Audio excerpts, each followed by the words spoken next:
Hey everyone, and welcome to today's explainer. I want you to close your eyes for just a second and picture the ultimate magic trick. We're not talking about a trick performed on a brightly lit stage with a top hat. No, we are talking about an illusion executed in the dead of night on the grandest, most high-stakes geopolitical stage imaginable.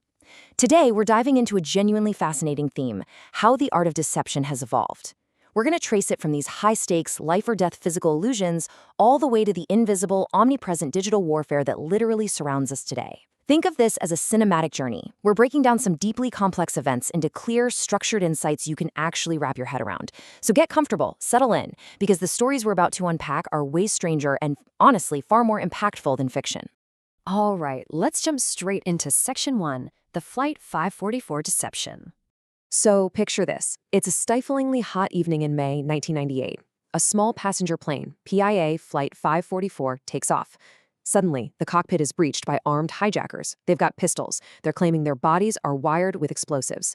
And as this plane descends, they're staring out the window at a pitch-black runway, completely unaware that the reality below them has just been entirely manufactured in a matter of minutes.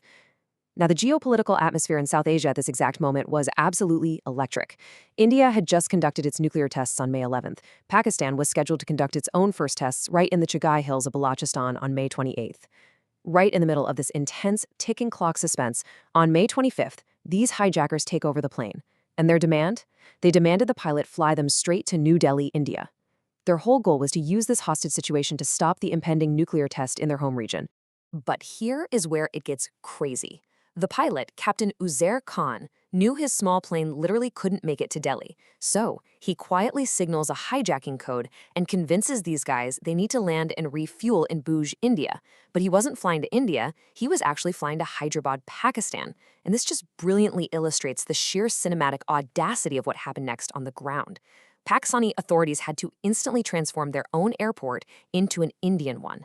They initiated a total city blackout. They rushed around scrubbing the airport of all Urdu signs and any mention of the word Hyderabad.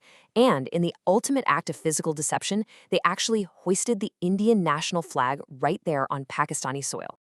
You think the illusions stopped at the flag, right? Absolutely not.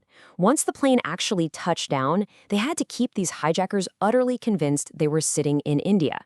So unarmed Pakistani police officers stripped off their uniforms, threw on civilian clothes, and completely assumed fake Indian identities. Posing as Manoj Kumar, Ramchandra, and Gopi Chand, they walked right into this highly volatile hostage situation. They built trust, they spoke in Hindi, and they just waited for the perfect moment. Because just before dawn, when the sunlight would have completely ruined the illusion, they physically overpowered the hijackers. All 32 people on board were saved. It is a literal masterclass in high-stakes physical deception. Moving right along to Section 2, Weaponizing the Flag.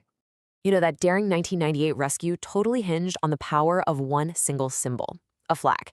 And when we look at our modern landscape today, a nation's flag remains one of the most potent and, frankly, easily manipulated geopolitical weapons out there. Except today, that symbolic power is weaponized using digital tools. Take a look at this. A viral claim recently circulated showing the Indian flag supposedly raised during anti-government protests in Pakistan-occupied Kashmir. It looks totally photorealistic, and it is custom designed to trigger immense geopolitical tension. But when you look at the impartial, fact-checked reality, it tells a completely different story. The original image was literally just flipped horizontally, and the Indian flag was photoshopped right in. Local shopkeepers on that exact street even confirmed no such flag was ever there. Think about that. The physical deception of 1998 took a citywide blackout. Today, it just takes a few clicks. And the wild thing is, it's not even always a deliberate digital forgery. Sometimes just the physical logistics of handling flags can create these massive unintended shockwaves. Like during the lead up to the PCB Champions Trophy, the initial omission of the Indian flag at Karachi Stadium sparked this massive digital backlash online until it was finally restored. Or think back to 2005 when President Musharraf's plane arrived in Jaipur. The Indian flag painted on the aircraft was mistakenly displayed upside down. Sure, they might be minor logistical errors, but in the realm of geopolitics, those are explosive symbols. Which brings us to Section 3, Decoding Digital Misinformation. So this idea of deception builds into a much broader, darker realm, where entirely unrelated context is just hijacked to incite public panic. For example, a viral video recently popped up claiming cars were trampling the Indian flag in the Indian states of Kerala or Tamil Nadu. But here's the thing. Organizations like the Cyber Peace Foundation, they don't just watch a video like this, they dissect it. It's like a giant puzzle. By zooming in on this tiny blurry shop sign, which revealed the name Sanam Boutique, and cross-referencing vehicle license plates, they geolocated the footage straight to Karachi, Pakistan. This just goes to show how simple, methodical investigative techniques can totally disarm a digital bomb that was specifically engineered to cause societal unrest. And honestly, the deception gets even more cynical than that. Take another viral claim screaming that a civil war-like situation has erupted in Lucknow, showing these terrifying, massive blazes. The reality?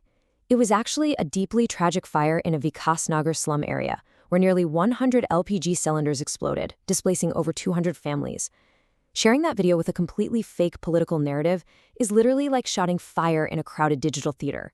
It weaponizes public panic, and honestly, the worst part is, it completely distracts the world from the very real human tragedy of the families who just lost everything. Let's pivot now to Section 4, the RockU 2024 cyber threat. We are shifting to an entirely invisible, yet absolutely catastrophic threat. In this arena, the deception isn't political at all, and it's not happening on a straight corner. It is deeply, unnervingly personal. Nearly 10 billion. I just want to let that number sink in for a second. That is nearly 10 billion plain text credentials leaked on a cybercrime marketplace in what is known as the RockU 2024 breach. To put that into perspective, this represents the largest password dump in human history, almost 10 billion keys to people's private digital lives, just sitting out there in the open. So what on earth do hackers actually do with this massive list? Well, they use a technique called credential stuffing. To break this down, imagine a thief acquires a master ring containing 10 billion skeleton keys. They aren't just going to target one house, right? They build an automated machine that rapidly runs down your entire street, testing every single key on every single door, window, and mailbox.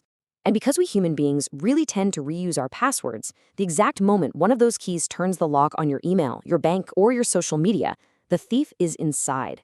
So what's the game plan? How do we defend against an invisible army of automated skeleton keys? Well, for organizations, it means using advanced cryptographic locks, things like strong password hashing and web application firewalls. But for you, sitting there right now, the absolute non-negotiable takeaway is multi-factor authentication, or MFA. Think of MFA like having a heavy, physical deadbolt on the inside of the door that only you can turn, even if the thief has the right key. Protecting your digital footprint isn't just IT jargon anymore. It is literally a vital modern survival skill. Scaling things up again, we arrive at Section 5, AI and global inequality. As we escalate the technological scale of this explainer, we reach the apex, artificial intelligence. Here we face the ultimate digital divide, as recently outlined in a major report by the United Nations Development Program. It really all comes down to this: the capability gap versus the vulnerability gap.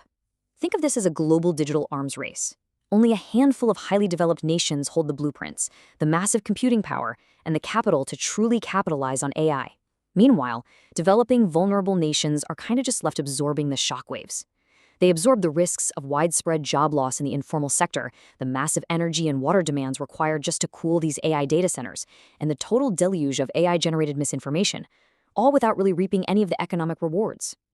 And this brings us to a really profound realization, captured beautifully in this quote from the UNDP report. It says, "The capacity to govern should be constructed and not presumed. The world's people and not machines must decide on what technology should be given priority. This is an urgent global safety crisis. When powerful black box AI systems operate without transparent global governance, public trust just breaks down entirely. The global digital ecosystem legitimately risks fracturing into zones of high protection for the rich and high vulnerability for everyone else." Finally, let's look at Section 6, real-world geopolitical fallout. We've kind of come full circle now. Let's observe how these invisible digital tensions inevitably bleed right back into physical, life-and-death reality. Just recently, following intercepted drone and missile threats near the western border, India temporarily shut down at least 24 airports, from Amritsar in Punjab down to Porbandar in Gujarat, and way up to Srinagar in Jammu and Kashmir. This is the chilling ripple effect of geopolitical escalation. A blip on a radar, a digital alert of a drone somewhere, and it instantly grounds hundreds of flights and paralyzes major infrastructure across multiple states. And you can literally feel the physical experience of this tension. It triggers mandatory secondary ladder point checks, which basically means passengers are frisked all over again right on the tarmac before stepping onto the plane. It means a complete ban on visitors inside the terminals, and the nationwide deployment of armed air marshals on flights. Just imagine the visceral, photorealistic tension inside those terminals. Because behind every abstract digital alert or geopolitical threat, there is a very real physical lockdown impacting the daily lives and safety of thousands of innocent people. Which brings us to the end of our explainer today, and I want to leave you with a question that I hope keeps echoing in your mind. We started our journey in 1998, where creating a deception required a citywide blackout, fake identities, and incredible physical bravery. But today, an image can be completely forged, 10 billion personal passwords can be stolen in a blink, and AI can literally rewrite the truth, all with the click of a mouse. So in an era where reality itself can be so easily overwritten, who truly controls the narrative? And honestly, more importantly, how are you going to protect your own? Keep questioning everything, keep learning, and thank you so much for joining me on this deep dive.